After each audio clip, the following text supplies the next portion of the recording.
Okay, good morning students. हम आपका pronoun वाला जो चैप्टर है वो डिस्कस कर रहे थे इंग्लिश ग्रामर में, उसी को हम कंटिन्यू करने की कोशिश करेंगे and hope in this section we will complete the chapter which is pronoun. Okay, तो कुछ प्रोनाउन हम ऑलरेडी डिस्कस कर चुके हैं, जैसे डिस्ट्रीब्यूटिव, पर्सनल प्रोनाउन, सारी चीज़ें हम ऑलरेडी डिस्कस कर चुके हैं।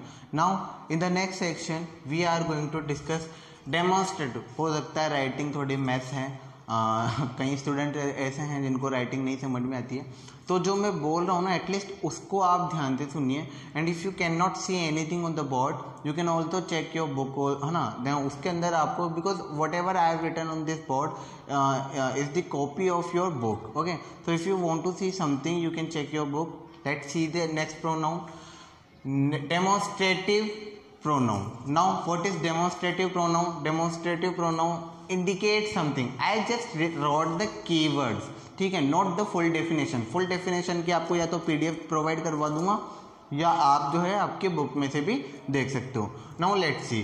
डेमोन्स्ट्रेटिव प्रोनाउन क्या होते हैं? डेमोन्स्ट्रेटिव प्रोनाउन का मतलब होता है जो किसी चीज को इंडिकेट करे। Like I am just saying he is a boy, this house is very big, ठीक है। तो इस तरह के जो होते हैं ना, दिस, दोस, दैट, जैसे मैंने बोला that is a very bad boy, ठीक है ना।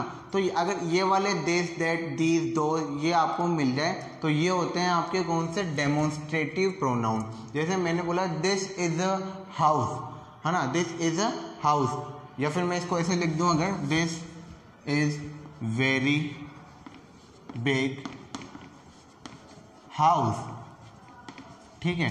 तो ये हाउस को इंडिकेट करने के लिए हमने किसका यूज करा? दिस। तो what is this? This is your demonstrative pronoun. Okay, now let's see what is next, reciprocal pronoun. Reciprocal pronoun क्या होते हैं? कभी कभी आपने ऐसा सुना होगा, वो जैसे मैं हिंदी में आपको समझाने की कोशिश करता हूँ so that you can relate. जैसे आपने सुना होगा कई बार के तुम दोनों नहीं, वो दोनों एक दूसरे से झगड़ा कर रहे हैं। अब यहाँ पर एक वर्ड आया एक दूसरे से, यानी एक दूसरे से यानी वो आपस में झगड़ा कर रहे हैं, ठीक है। तो तुम दोनों, अब जैसे मैंने बोला मैंने तुम्हें 10 रुपए दिए, आप एक दूसरे से बांट लीजिए। तो जहाँ पर एक दूसरे यानी ऑपोजिट वाली जो फीलिंग आ जाए ना, आपको ऑपोजिट वाला जो सेंस आ जाए, ठीक है, तो वो आपका क्या होगा? Reciprocal pronoun. Let's understand with the example. Create the sense of reciprocal. Now what is the sense of reciprocal? Reciprocal वही है, ईच अदर वाली फीलिंग आनी चाहिए। So whenever you see the word each other, आपको आंख बंद करके क्या टिक कर देना? Reciprocal pronoun. Alright, now let's see, मैंने एग्जांपल भी लिखा है, 2 naughty girls through paper balls at each other. 2 शरारती लड़कियों ने थ्रू पेपर बॉल्स, जो कागज की बॉल है, वो एक दूसरे की तरफ फेंकी। क्या करा उन्होंने? एक दूसरे की तरफ। तो एक दूसरे की तरफ जहां पर देखो, ईच अदर का मतलब होता है एक दूसरे की तरफ ना, जहां पर आप ईच अदर देख लोगे वहां पर क्या टिक कर दोगे? Reciprocal pronoun. ओके, तो next is indefinite pronoun. Now what is indefinite pronoun? अच्छा, पहले मैं इंडेफिनेट का मीनिंग बता देता हूँ आपको। इंडेफिनेट का मीनिंग होता है आपका जिसके बारे में आपको कोई इन्फॉर्मेशन नहीं हो। डेफिनेट का मतलब होता है कि हाँ, डेफिनेट मतलब वो निश्चित है, वो श्योर है कि हाँ ये यही पर्सन है।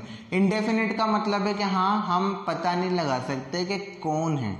तो ये आपको सेंस समझकर चलना है इंडेफिनेट के अंदर। तो indefinite pronouns are the words which do not specify noun, which do not specify नहीं करता उसके बारे में। Let's understand with the example. Someone has stolen my pen. Someone has stolen my pen, किसी ने मेरा पेन चुरा लिया है। Now in this situation you cannot identify, you cannot specify that who has stolen your pen। आपको थोड़े पता है कि किसने पेन आपका चुरा लिया है। there is no name, there is no person, there is no this, there is no that, nothing, there is just one word which is someone।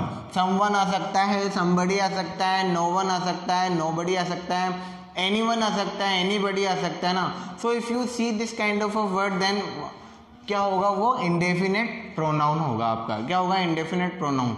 तो विच दिस आपका जो है इंडेफिनेट प्रोनाउन के बाद आपका सारा ये प्रोनाउन वाला जो चैप्टर है वो खत्म होता है, ठीक है। एक्सरसाइज आप करने की कोशिश करना घर पे, I will provide the PDF for that, okay. Thank you so much.